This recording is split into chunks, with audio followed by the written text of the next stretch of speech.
but we've shipped right now probably tens and tens of thousands of these last quarter, and the spigot's really open wide right now. So I apologize if you've had trouble getting these things. They've just been really popular, and the spigot's as wide as we can make it now. I think that the supply should catch up with the demand in the next few weeks.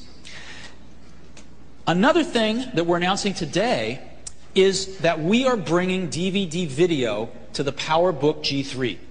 And the way in which we're doing it is going to work for everybody who's just bought one, because it's an add-in DVD drive. As you know, the PowerBook G3's got these two great docking bays. You can just pull out your CD-ROM drive, pop in a DVD drive, and a PC card that goes right in one of the two card slots for the decoding. So you can not only have DVD-ROM, but you can play consumer DVD video and actually watch it on the PowerBook. So if you want to see this, I'll show it to you now.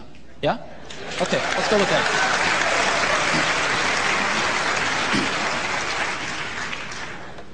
Great. So let me just play a little video for you here. So you can just see, of course you know this video. This is playing right on the PowerBook.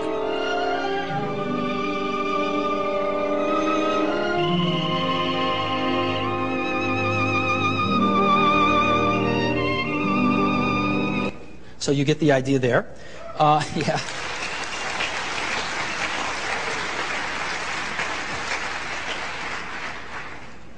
And let's see here. So I've got my menus up here, and I've got, I can go to preferences as an example. We did all this ourselves. All the hardware, the software, this is all from Apple, not a third-party product. And I can go to, as an example, in preferences, parental controls, and I can set parental controls to say, well, I really want to only let my kids watch, up to PG-13, and I can set a password on this thing. So this is really great. And the other thing that's kind of cool is we got this really cool controller here. And it controls all the playing, as you see. And I can, I can go forward on this thing if I want to. Actually, it's this one here. Go forward at a fast rate, and all these other nice things. I've got a little, okay, thank you. I've got a little door here with all my advanced features under it. And it's pretty nice. It's a second generation DVD-ROM drive, so it reads all the CDR drives and things like that. And the PC card supports MPEG-2, AC3, all the great stuff. So this is now the coolest way to watch movies on airplanes in the whole world.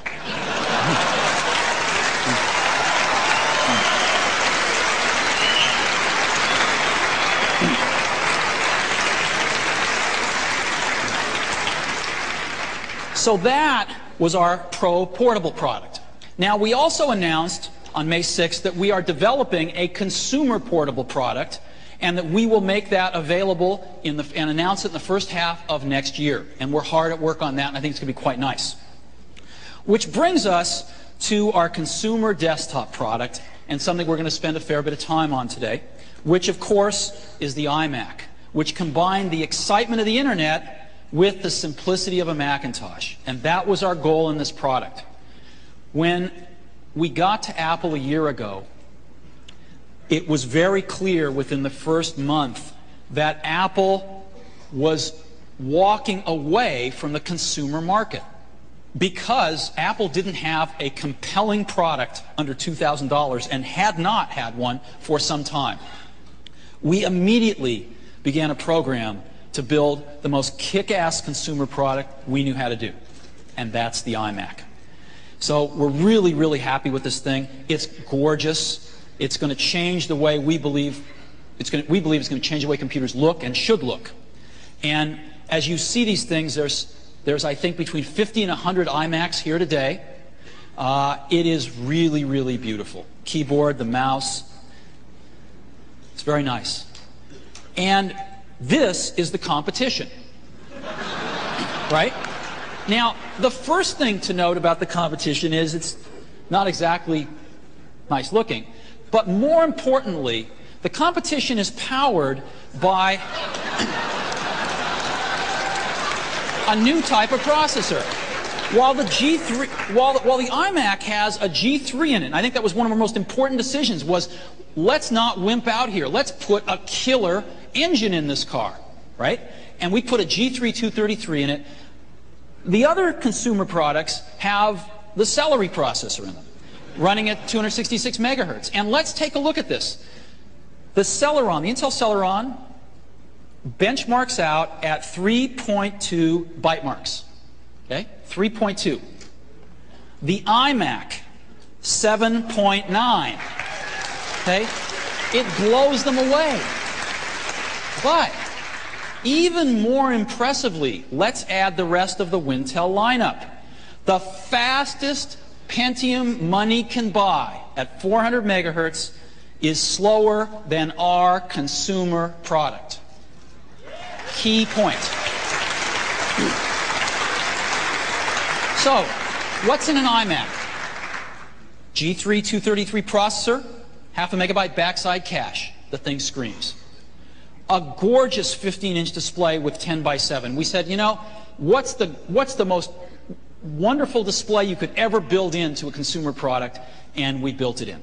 And we designed it all ourselves, and the quality of it is gorgeous. You've got to go see these on the show floor. They're gorgeous, gorgeous displays. A really nice complement of memory, 32 megabytes of RAM, expandable to 128, a 4 gigabyte disk drive, and a 24x speed CD-ROM, and an outstanding complement of communications. We built in 100 megabit per second Ethernet because our education customers want it.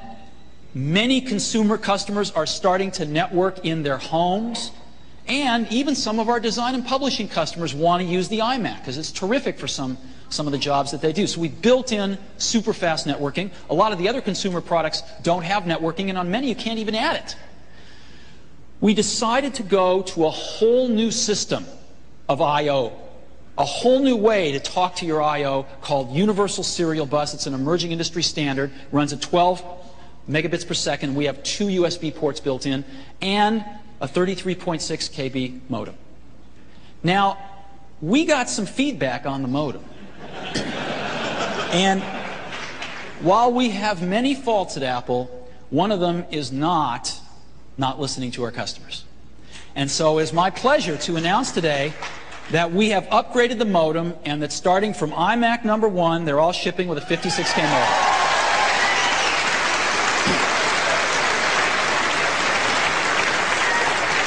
So, thank you for your cards and letters. We really do read them. 4 megabit infrared, which is wonderful for talking to some of these new digital cameras, et cetera, et cetera. Stereo surround sound, great keyboard and mouse. Not a cheesy one, great keyboard and mouse. And some great bundled software, starting with, of course, Mac OS 8.1, which is really nice version of the Mac OS. And the best internet software for getting online in the world, Microsoft Internet Explorer, Microsoft Outlook Express, and America Online that has a new version of the browser. Hey. I got to tell you, I use IE and I like it. So I think it's the best browser out there, but you can make your own choice. But choice is good, don't you think? So I choose to use IE, and I'd suggest you take a look at it if you haven't. It's pretty good. In addition to what we think is the best internet software, we've thrown in a few other things to boot.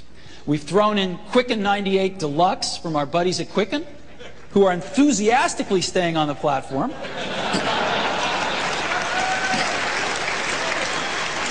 I haven't played with the Williams-Sonoma disc, but I've heard it's great. It's all about cooking, and it teaches you how to cook, which some of us need to know. AppleWorks, whole new release of AppleWorks, which is terrific. Some great fax software. Metacreation Soap, which is wonderful to use with digital cameras. And 2 great games we're going to bundle. Nanosaur, which is wonderful, and MDK. So these are great games. So this is the complement of software we're going to be bundling with every iMac. This is the product. This is the price for everything you've seen. Complete. And